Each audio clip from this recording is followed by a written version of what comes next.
Lisa Mariana minggir dulu, Atalia Praratia kembali pamer kemesraan dengan Ridwan Kamil. Lama bungkam. Baru-baru ini, Atalia Praratia kembali pamer kemesraan dengan Ridwan Kamil usai lama bungkam. Video mesra itu muncul saat Lisa Mariana menuntun sang mantan gubernur Jabar. Hal itu bisa dilihat melalui akun Instagram Atalia Prat, Minggu, 29 Juni 2025.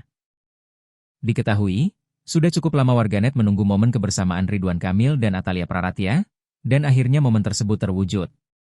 Lewat unggahan di Instagram, keduanya memperlihatkan kemesraan mereka.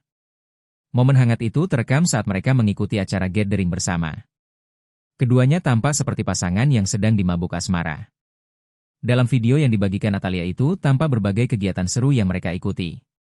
Mulai dari touring bersama, permainan kelompok, hingga momen santai berendam di air terjun. Sontak unggahan Atalia Praratia kembali pamer kemesraan dengan Ridwan Kamil itu langsung dibanjiri komentar dari netizen. Ada pula yang menyinggung soal Lisa Mariana.